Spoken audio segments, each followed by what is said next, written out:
Greetings, everyone, and welcome to the Complexity Lounge, a meetup where we gather to talk about all things related to complexity and complex adaptive systems. I'm Jocko Selberg, and somewhere out there, taunting the edge of chaos, is the ever erudite Barbara Frontera, and together we co-host the lounge. Before we kick it off, just a few ground rules. We will be recording today's session, so if you do not wish to be recorded, please make sure that your camera and microphone are turned off. Today, we will be having a few breakout sessions, so be ready for a little participatory engagement. Should you have a question or comment at any time, you can raise your hand and your Zoom hand, or just send your question directly to Barbara via the chat with a big Q in front, and she'll probably just ask you to read it out for yourself. And a reminder that the recordings will be posted to Vimeo on our Complexity Lounge page in the next few days, and that is where you'll find all of our past videos from the lounge. Today, we welcome Tony Quinlan to the Complexity Lounge. Tony has spent over 20 years helping clients deal with complex, uncertain environments. He founded Narrate in 2000 to explore opportunities that narrative presents in dynamic organizational contexts. Since then, he's expanded his work to embrace complexity and research-based approaches to resolving complex problems. Today, Tony will be discussing the 7 core principles he has developed for working with complex problems, followed by, we'll intersperse some breakout sessions in there a little bit, and hopefully we'll have a invigorating conversation with all of you. So, Tony, welcome to the lounge. Thank you, Jocko. And Barbara, hair's looking great, by the way. It's awesome. So it's kind of hard to follow an intro like that. It sounds really highfalutin, and as you're about to experience the next 2 hours, there's stuff I know, and there's way more that I don't. What we're going to play with today is, as many of you know, because I've come across many of you in other spaces, which is glorious, and it's delightful to meet those I haven't. While I've got a really big interest in all of the philosophical, deep intellectual angles on complexity, at heart, what really matters to me is using this for people to address their own challenges. That's the piece that matters to me. I have intellectual curiosity about this, but my real interest is where the rubber meets the road, how we get clients, colleagues, everybody else moving forward in ways that are helpful to them. All the people that we know that they just go, they have a problem. And those of us in the know who have the secret handshake, who have the special way of, we know how to pronounce that unpronounceable word. We know these are complex problems, and they have neither the inclination nor the time to explore complexity as we do. So my focus is always on those folk out there.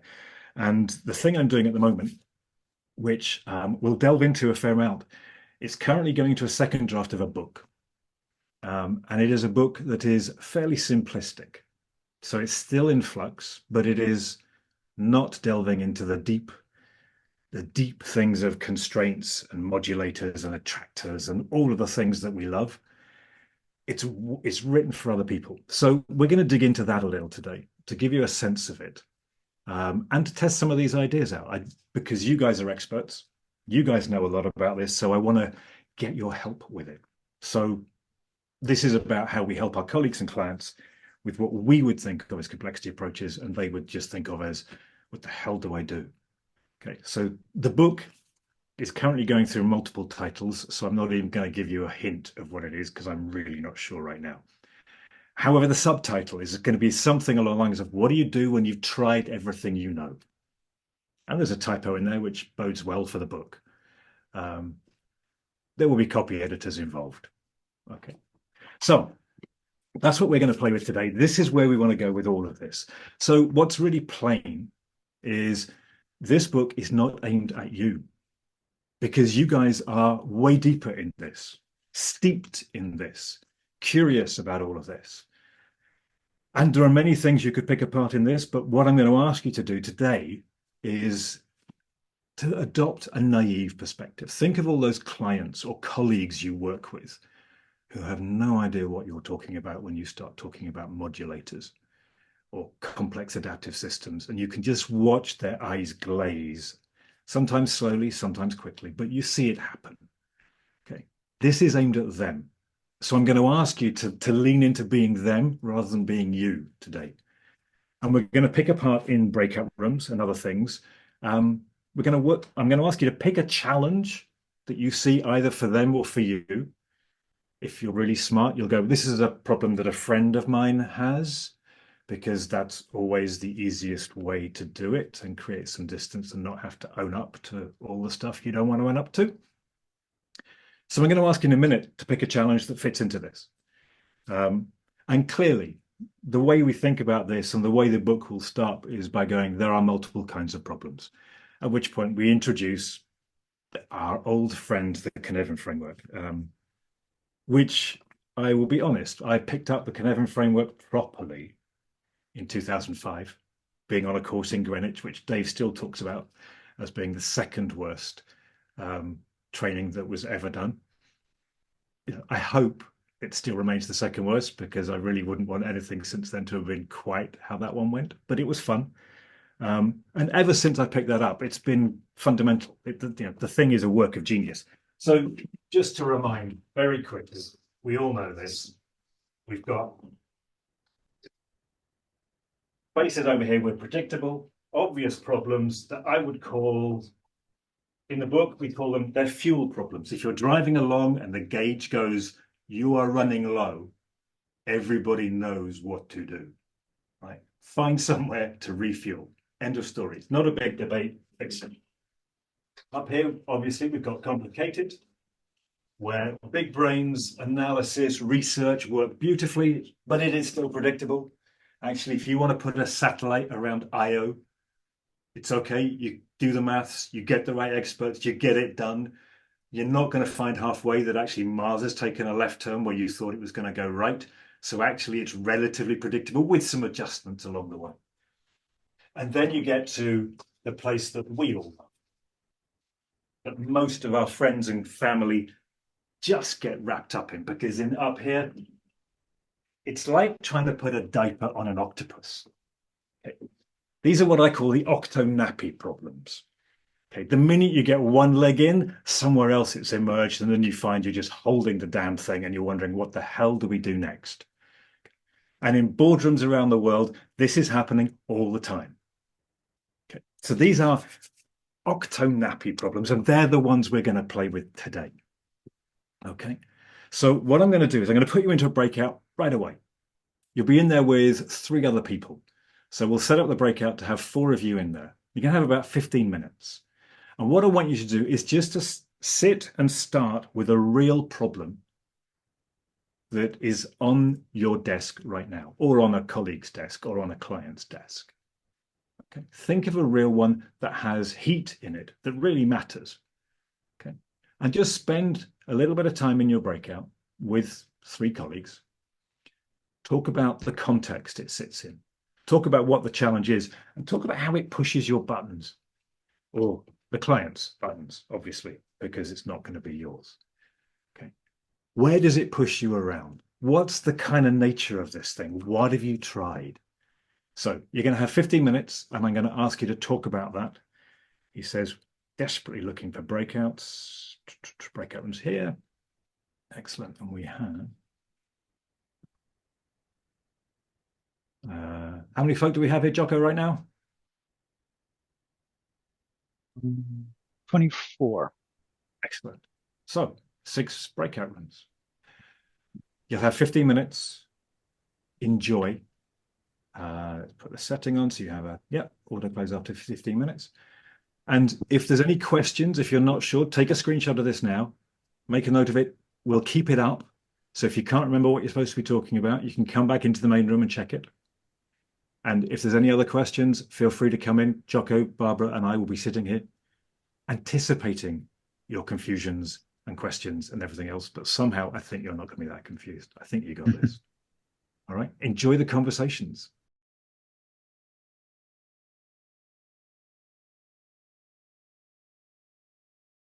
So I realize there's a piece I didn't tell you, which is I'm not going to listen to your challenges. So I'm sure many of you were sitting there going, okay, which one are we going to present back? Which one? I'm not doing that today. Okay, you get to hold it. You get to keep it for yourself. I am not going to grill you on any of this stuff. Okay, I just want to know a little about what's helpful and what isn't as we go through this. So you've got a sense of what the challenge is, and it may be you heard other people with similar challenges. It may be someone described something that was quite close. And we know this from everywhere, is that there are certain challenges that crop up in different organizations that present in similar ways. But one of the things we've got to bear in mind always is that your situation is unique. So actually, so is your challenge. Once we're into that complex space, the context matters so much. The tiny differences matter so much.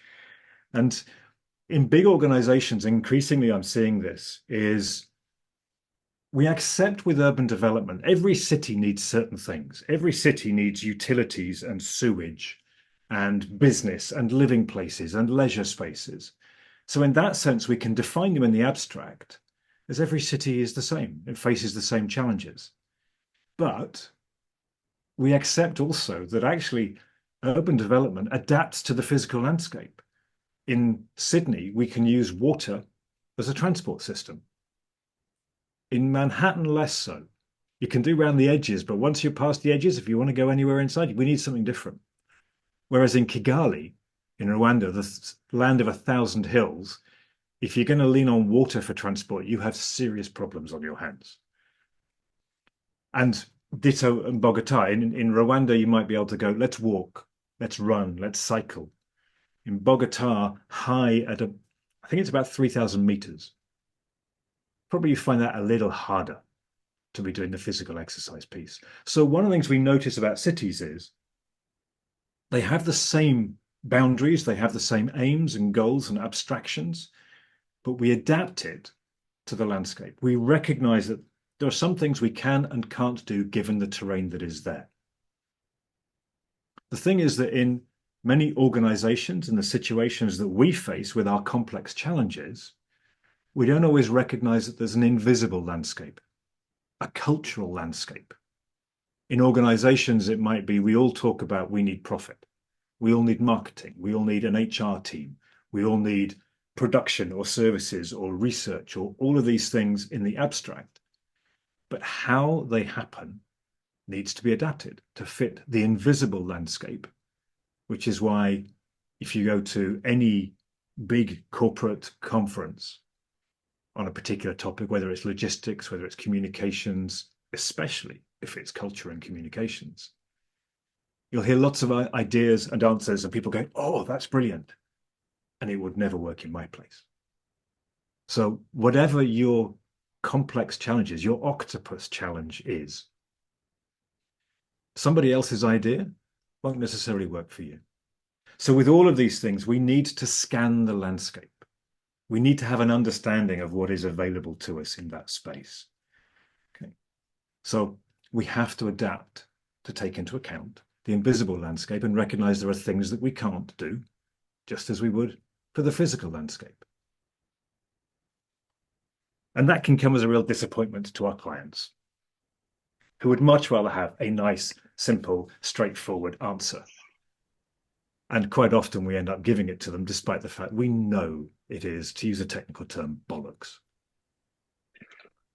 We have to do it differently. We have to dig in. I had a conversation just last week with a client about culture change, and they want to go at it a way that is really comforting for them and will never work. But we'll have that conversation. We'll nudge them into the other space. So one of the things I notice, and we all notice, I suspect, with various people, is once you get to a place of it's a complex, unpredictable problem that you're facing, an awful lot of people just go, ugh, well, I can't do anything. So they back off. Okay, complexity and uniqueness of situation does not necessarily mean inaction and despair. And many clients, even now, when we teach people within the cultivating leadership ecosystem that I sometimes work, that I often work, will go to people, go, this is complex. And they'll go, great, that's terrifying. I now have a label and I still don't know what to do. So the reason I'm leaning into this is it's for those people who started to get to that space. And the core principles that I'm working with now for those who are not complexity experts are relatively simple. And we're going to use all of these today. I'm going to have you thinking about these in terms of the challenge you have, because I want them to be applicable. So the first one, which is stop trying to solve the problem. You can't. And you will create more problems further on down the line. Instead, what we're going to do is we're going to work with the system in which the problem sits. So stop talking about solutions. You're not going to solve it. You are never going to find the right answer here, which at one level, again, may create a degree of terror and a degree of, oh my God, if there's no right answer, what do I do? And in many other situations, it's like that frees you. That frees you up to do things and not have to depend on finding a right answer. But that takes a mind shift. We need to build in diversity. I'm going to give you a very quick run of the core principles, and then we're going to dig into each of them as we go through. Building in diversity, which will crop up twice today. You can't see the entire system. You need diversity to be able to do it, both in terms of seeing the system, but also in terms of designing what you do next, coming up with your next actions. We've talked briefly about the invisible landscape. We very often go scan the present or see what's going on at the moment to see what's possible. But I want to use the landscape metaphor more. It will help unlock some possibilities of what we do with our challenges. To those of us who know about this stuff, which I include everybody on this call, setting direction, not destination, is self-evident, but to many people, they are still wedded to a destination. Set an objective, set a place to be. And we'll talk about how we might move them. Oblique approaches. This is actually really tough for us as human beings. We love our cause and effect. We love the direct approach, but we have to nudge people into taking more oblique approaches. And we need to monitor broadly, because the one thing we know about whatever we do in a complex system with a complex problem, it's going to create all sorts of knock-on effects elsewhere. Mostly unanticipated, often unwanted. So we have to keep monitoring, not just for what we want. And we'll talk a whole lot about measurement. And then we need to nudge with experiments. Safe to learn experiments is the phrasing I'm starting to use. I used to use safe to fail. It's still a great phrase. And I just come across so many people who get allergic at that failure word. So safe to learn experiment just is a slight shift that I'm making.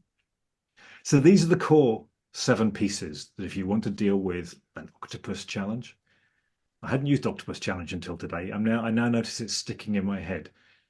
So I'm still experimenting as I go through this.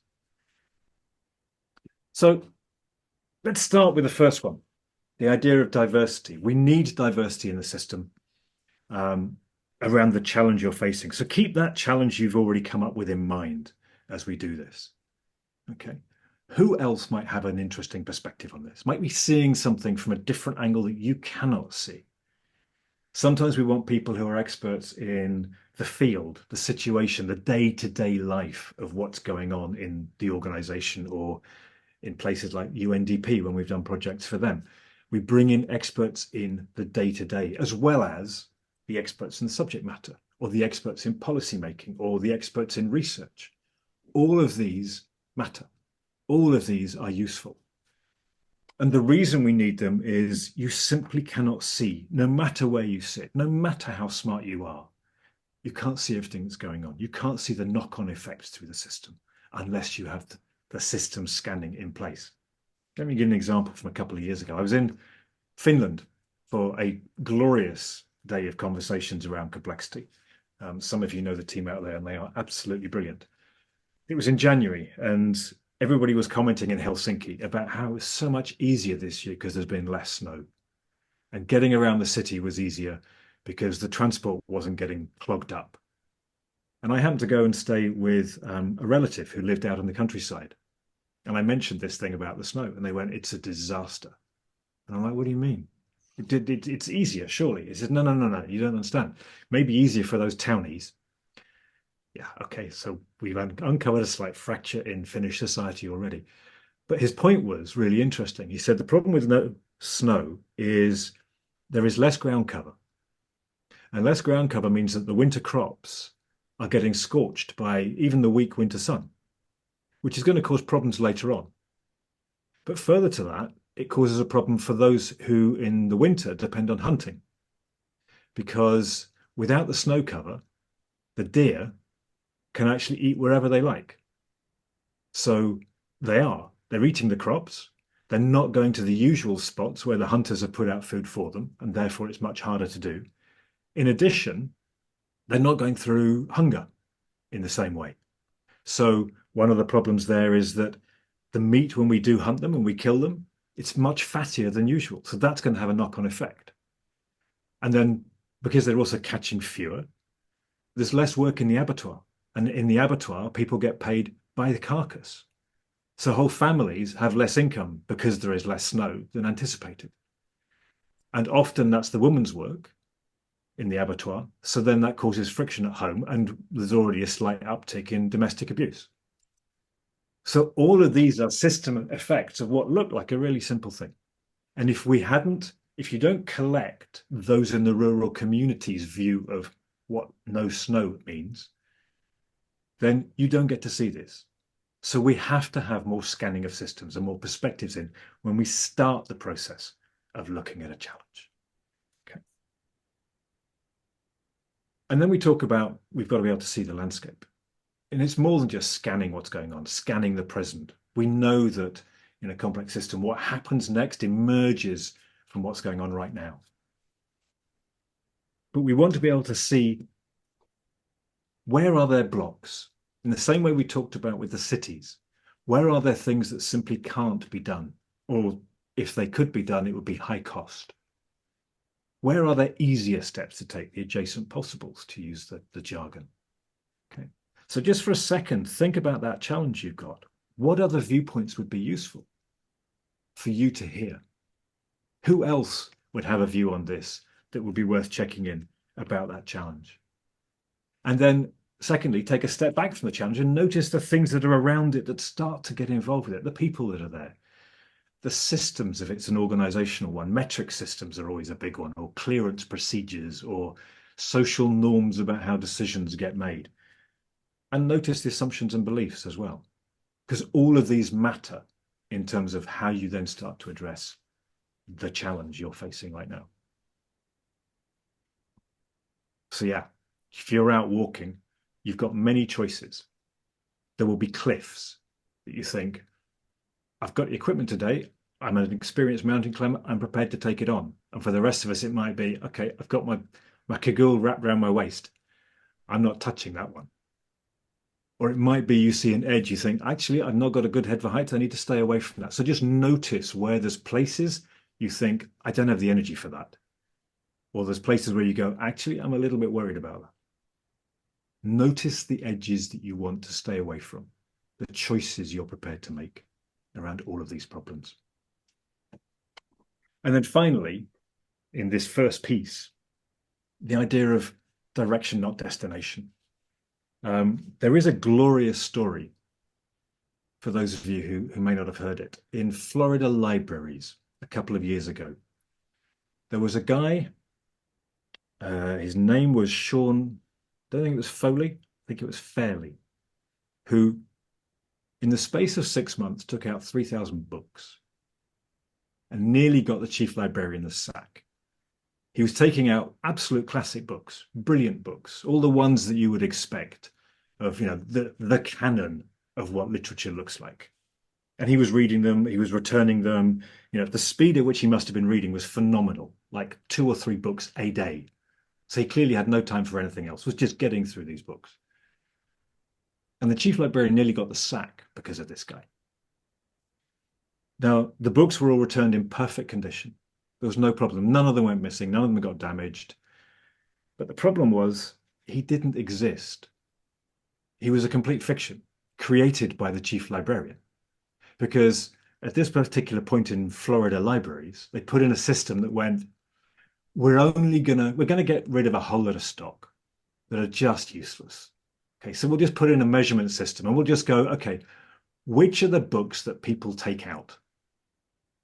And we'll just get rid of the rest, because we could do with the storage space. If we sell them, we can even make some money and save on the budget. And the chief librarian was looking at going, these are all the really important books that don't go out that often, and they may be in a slight dip, but they're going to come back. So Mark Twain's, Last of the Mohicans, all of these books were just not going out the door. So he created a fake account. He created a fake account because he could see what the objective was. And objectives, they kind of work in complicated spaces. We can have a long argument about whether that's even the right place to have them. But it's certainly in complex spaces, they're a disaster. Okay? They will create so much gaming behavior. They will create so many bad outcomes because we don't see the connections and situational blames. We all know about ambulances and ER rooms and having all the problems. So instead, and I started doing this in 2003, some work with the Royal Mail, of doing, okay, give me examples of behavior that we're seeing here. Which are the ones that maybe hold the idea of the future that we want?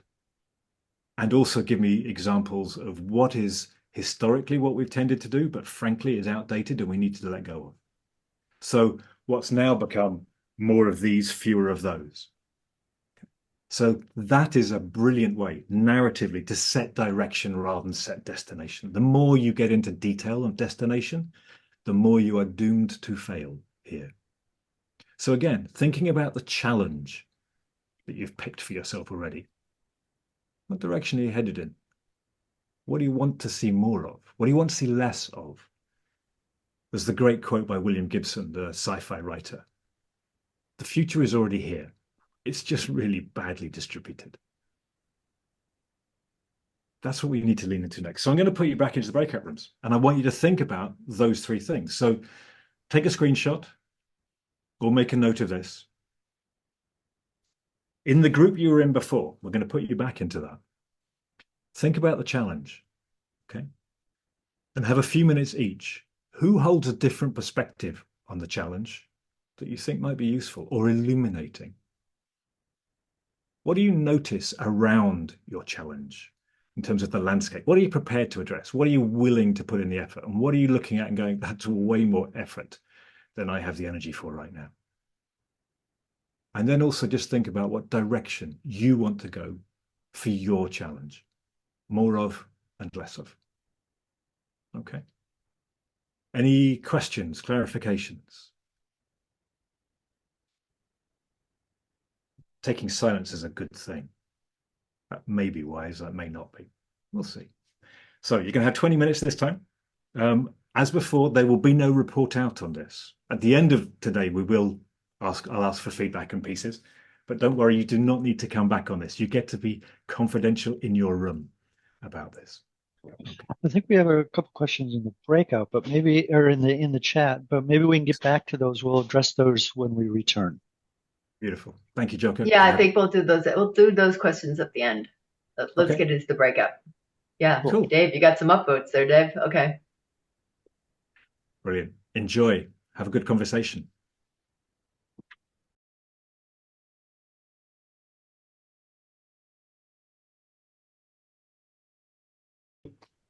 So welcome back. I hope the conversations were good. Just pop in the chat. What have you discovered about the challenge? Any surprises? What came up for you as you were having that conversation around your challenge? And while you're putting that in the chat, I will actually answer Dave and Jenny's question and get into that, because I'm conscious that you're absolutely right. And I notice I'm actually using the language of the system more than I normally do with clients and more than I normally do with colleagues. So actually, I wouldn't even go there. I wouldn't even say to them, we need to shift the system, not solve the problem. You have to take the adjacent possible is how I would regard it. And these are landscape issues that saying that to your boss, yeah, that's probably an edge you don't want to go too close to. And my approach tends to be, let's just talk about the problem and let's talk about it in the way that they would recognize and just start to nudge them and push them into the places. So if they're willing to go, we need to do some research. Okay, we need to scan some more perspectives. We need to understand the landscape and start to introduce the language around that rather than we can't solve this, but just to take them to the next step, which I'm not sure is the best answer and there's no right answer, but that's probably how I would start to nudge. It's how I do tend to nudge clients at the moment. So what else? I'm curious, what surprised, what did you discover as a so that? Yeah, a lot more about people and how they interact. Oh dear Lord, yes. We did a project a number of years ago for a part of the European Commission called EU Digit, which is the directorate that provides IT services to everybody else who works for the Commission. So they've got about 13,000 clients. And having done a whole lot of work with SenseMaker, with Future Backwards, with Cynefin, and then we had them designing projects. But we ended up that afternoon with the Director General at one point, as we were doing an exercise, summoning me halfway through the afternoon, at which point our sponsor said, the Director General wants to talk to you, and he wants to talk to you right now. Okay, do I bring my coat? Because this is the end of the workshop at this point. And to his credit, he said, I've been walking around and I've been looking at, we had 5 different groups who were using 4-point Cynefin model, using stories that we gathered from the field. Everybody else was putting all the stories in complex for 90% of the problems that were coming in from the users. And he and his exec team have been putting them all in complicated and obvious. And bless him, to his credit, this was seriously to his credit. He went, I recognize I've been interpreting everything wrongly for the last 2 years. And he says, I now understand what they all mean by an FOS problem, a front of screen problem. It's not the technology, it's the idiot sitting in front of the screen. And it was like, yeah. So people, 100%. Thank you. Brilliant. I'm glad that's starting to open stuff up. And it actually, that's another example, that EU Commission one. An example of how different perspectives, but putting different perspectives in front of the people who are very stuck to their perspectives can be super helpful. And you have to manage it carefully, somewhat carefully. Look for their adjacent possibles as well. So, next one up, to the very point that you were making there, Vicky. This is a glorious thing. If you've ever read John Kay, he wrote a brilliant article, which he then expanded into a book called Obliquity. Oblique approaches are most effective when we're dealing with other people. Because, dear Lord, they don't do what we tell them. Or they don't do what their comms teams, as I've discovered this week, still think they can tell them to do, which is quite depressing. So the thing about oblique approaches with all of these is we know we have a human tendency. We know it's really strong. And particularly in big organizations, see problem, fix problem, see problem, solve problem. There's a linear effect that they're looking for. And the minute you're in this space, there will always be knock-ons. So one of the ways I talk about this, particularly in terms of culture, is imagine you have a woven bowl in front of you. And the woven bowl represents your organization. And you drop a ball in. And the ball may rattle around for a little while, but eventually it settles in a particular point. And that's actually what your culture is. Your culture just settles in this space. Now, you may not like that. So you may be trying to change the culture. And often organizations, we try and do it, or we try and change teenage behavior, or many of these other things that we have as complex challenges by pushing it. So in the culture, you might try and push the ball up the side of the bowl, which is great, as long as you hold it there.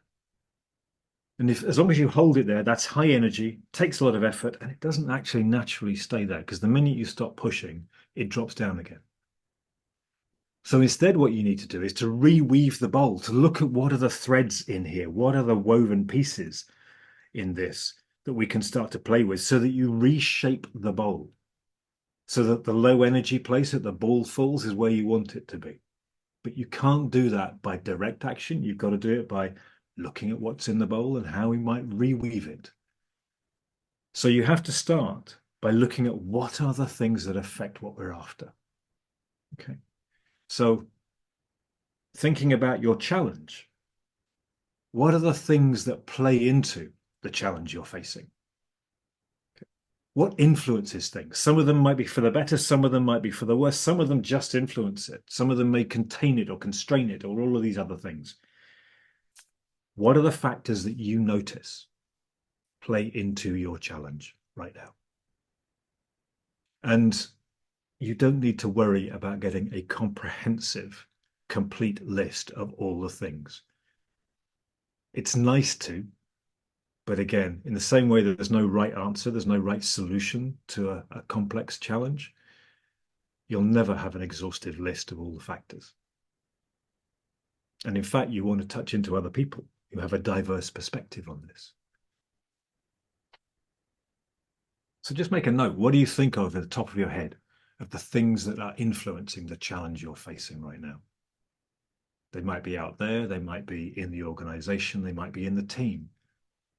They might be in you.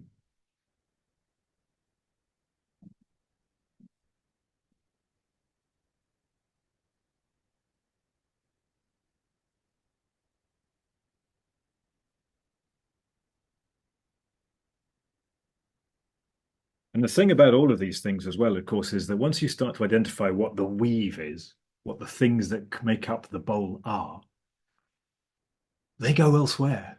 Those same woven strands connect to other challenges. Some of them are your challenges, some of them are other people's challenges. There's a huge web that starts to get created. And if we try and draw the boundaries too tight around our challenge, we create bigger problems elsewhere. You can see this in government. In the UK, policy that's enacted by the Ministry of Education is all focused on results and teaching and schools. And there are strands that are woven because they all deal with children, young people, that don't get noticed in the Ministry of Education's way of looking at the world. But in the Ministry of Health, they suddenly crop up as mental health issues. But if you draw the boundaries and you don't notice the fact that your strands here that you're working with connect over there, there's a very big risk that your intervention that you do over here is going to create knock-on effects elsewhere. So seeing the connectedness of problems and challenges, not necessarily seeing it as connected systems, because if systems is not a language that managers get or other people get, then avoid it. But there are connections between the problems in what sits underneath the problems, the foundations of the pieces. And one of the things, therefore, we need to do brings us to the next principle, which is you need to monitor broadly.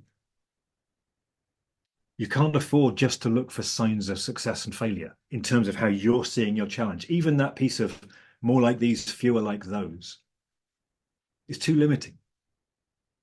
How do you instead adopt a sense of, okay, how am I going to keep looking for things broader than just my challenge or just my destination or desire or direction? Because that's going to blind you to a whole world of things happening out there. How do you connect to other people and see what they might be monitoring? And how do you also maintain an attitude of curiosity within this? Because it's so easy. When we set ourselves a challenge, it's so easy just to go, okay, what's happening here? Instead, we've got to monitor for anything that is changing related to our challenge to other challenges. We've got to broaden that as much as we can. And of course, dear God, please do not put targets on these things. We all know this. This is a great cartoon from XKCD, if you don't know. Yeah, we do this all the time. There's a colleague of mine, a brilliant woman called Casey Berterman, who works for the Luminate Foundation, who is changing the whole way they work around complexity principles. Her job is evaluation, monitoring, and learning. And up till now, they've used, like many NGOs, log frames and other things of how do we put in a measure and a metric to tell us if we're doing well. And she's managed to throw nearly all of it out in favor of complexity-friendly metrics and ideas of just, okay, what are we learning? You're allowed to run experiments without knowing what's going to come out of it, as long as you can point to what you have learned. And as long as you point to the fact that actually you're making sure that they are safe to learn from. There are edges and boundaries and places we do not go. And for those who are interested in the idea of monitoring, and forgive me, it's named Measuring Human Work. I wrote an article for a colleague's book last year, and that QR code will take you to a point on the website that will give you the PDF of that article. And I will share these slides and that article with everybody after this, I promise. So Jocko has already offered to put that on the website, so we'll put that up. Yeah, on the point of that metrics thing, It was very interesting in a previous job that I was on is the question came not from us, but from somebody else's. We have all these agile coaches in the organization, and we were having feedback from some groups that had been coached. And the question came up is how should we measure the coaches? And they were quite confused by this. They said, we love our coaches, which is awesome. But eventually they said, don't. And don't measure them. And the organization couldn't grok that answer. And it ended up being ignored. But that was the direct feedback from those that were being coached. So yeah, metrics are, Oh yeah. just don't go there. This type of thing. Jocko, we're having a big conversation in Cultivating Leadership right now about measuring impact of coaching and development programs and other pieces. I sit on one particular side of that argument that some of my colleagues know I sit very vehemently on one side of that argument. We don't need to go there today. No. And then our final piece today, which is safe learning experiments, which is also where diversity crops up a second time. I talked about we need diversity of being able to see things from different places in the system. This time we also need diversity of skills and knowledge. Okay, there's probably going to be some overlap between those, but what we're looking for here is how do we run experiments not around our challenge, but around the influencing factors, the elements that are going to shape what's going on. Again, our tendency as human beings, because we like simple stories, we like cause and effect, is to try and run experiments that affect the challenge directly. And by trying to diffuse it, by going oblique, we need to be running experiments around those influencing factors and then monitoring. And often you want small nudges. Just try things and watch for what I would call red flags. Where are the areas that go, whoa, that one's getting out of control. That's creating a really negative piece. But you have to be doing the monitoring to do that as well. So if you're doing complex stuff, you need to monitor, you need to be thinking broadly, and you need to be running small experiments. And ideally, how do you get other people in who can bring the diversity you need to build the experiment properly? That European Commission project, we ended up putting groups together to design experiments who were programmers, call center operatives, customers, senior directors, and systems architects. Each group had at least one of those to design the experiments. When we did it with the United Nations around Syrian refugees in Jordan, we had unemployed Jordanian youth who are highly aggrieved at all these newcomers. We had Syrian refugees. We had UN experts. We had other local universities and other people who are implementing programs. You have to put them together because the combination will come up with more. So even for you and your complex challenge, who can you get? And I've got an answer for you in a second to give you diversity of what experiments you could run. Okay. So one final time into breakout rooms. And this time you're going to have a slightly different conversation. You're going to have 2 minutes to talk about the challenge. Remind people and everybody that. Remind what challenge you're talking about. Talk a little bit about the strands you've just identified. What are the pieces of woven bowl that you're going to move, that you think you can move? And how these things might connect to other things. Okay. And then have a minute of just coming up with ideas of things you might try. And then you get to turn off your screen and get 2 minutes of feedback and ideas from the other people in the room. Okay. So again, that's a fairly strict piece, and then rotate.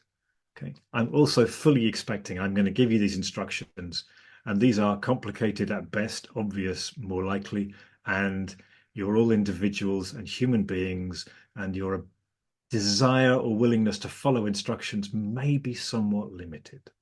So do what you feel, but that's the guidance I'm going to give you for today. Okay. So one more time in the breakout rooms, 20 minutes, and I'll see you after that. Enjoy the conversations and enjoy picking holes and coming out with ideas that other people hadn't seen. This is a chance to get diversity in terms of the experiments you might run. Okay. Enjoy.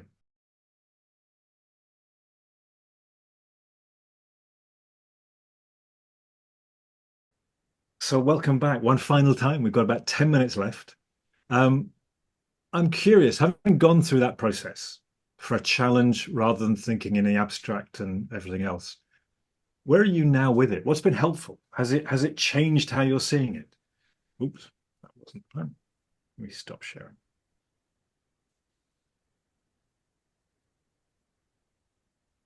Raise your virtual hand. Oh, come on. I know this group. I know you have things to say.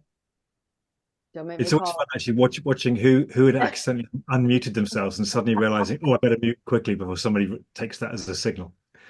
Well, I'll share. That's fine. No, Tony, it's it was hugely rich to have the 3 sessions to dive into as deep as we could in the time lapse.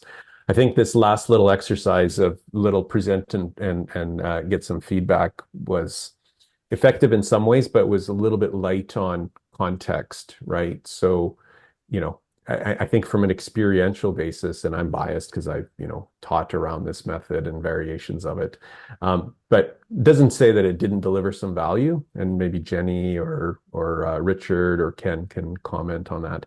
We had one person leave our group and a new person come in. That was a bit tricky on the second go, but we caught up real quick as we could.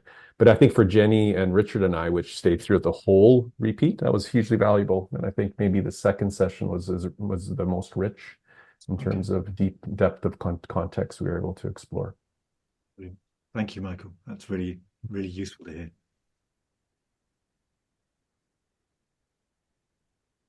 Vicky. I'll take one for the team.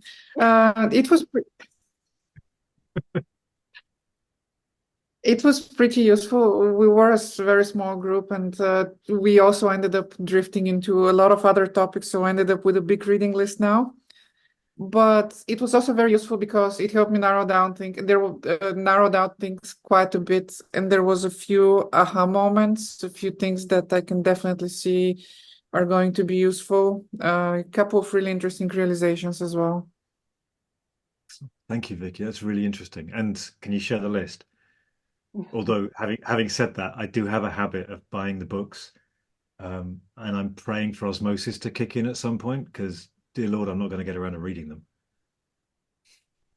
So one was a book by Nancy Klein, one was a book by Roger Martin. I can find them a little bit later.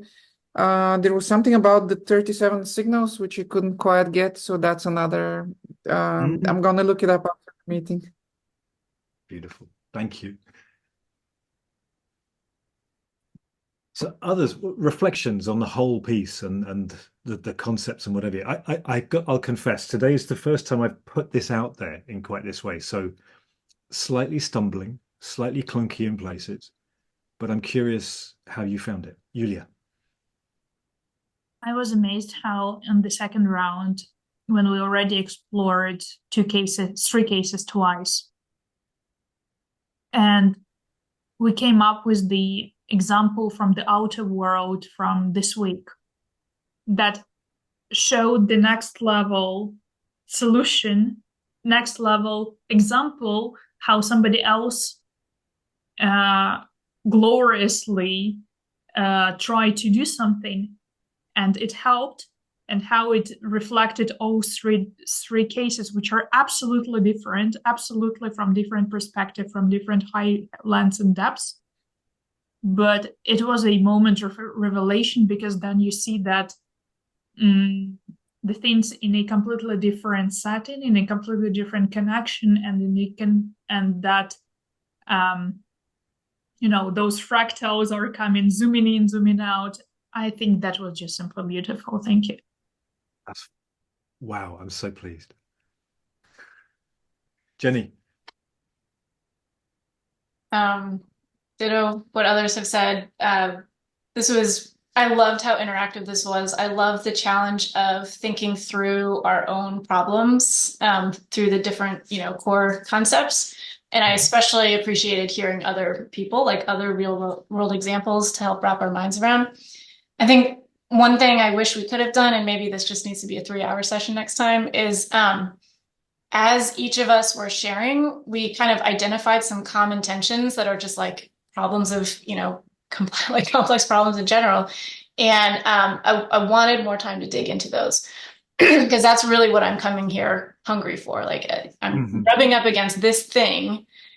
How do we think about it from these different, different people's perspectives? So. Yeah, that's beautiful. Thank you. Randall. Yeah, well, thank you. Thank you for your time. I wish, you would speak for another 8 hours, because I know I would probably, like everyone, get a lot out of it. The list of 7 is right on. I love it. I feel as though, if you implemented some or all of those, you're way ahead. And so it's a great list. So thank you for that. And I thought the process was awesome.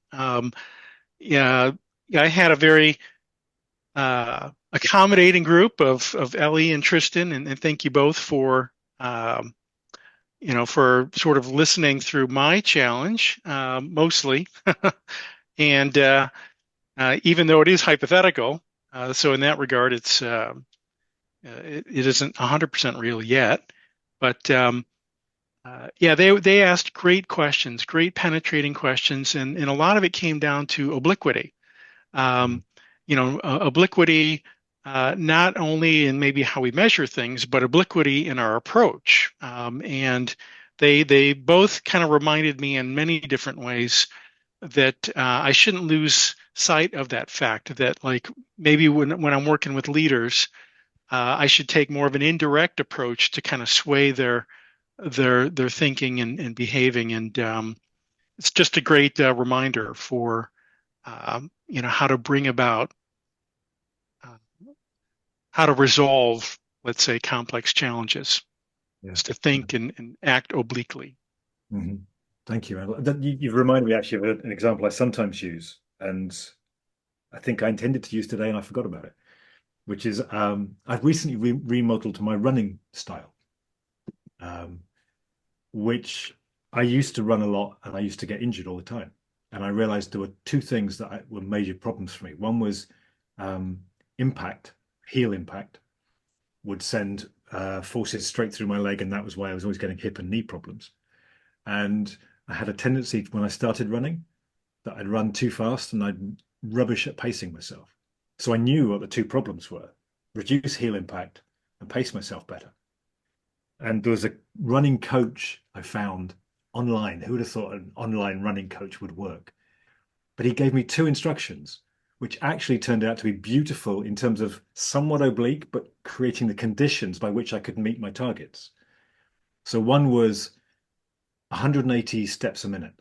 So I had to find either a metronome or music that ran at that pace. And I just had to make sure 180 steps every minute, which frankly meant I couldn't get my leg forward to get to heel strike. So that just never happened, but it was easy to do. And the other thing he said was, breathe through your nose, keep your mouth shut. And if you feel you're not getting enough oxygen, slow down.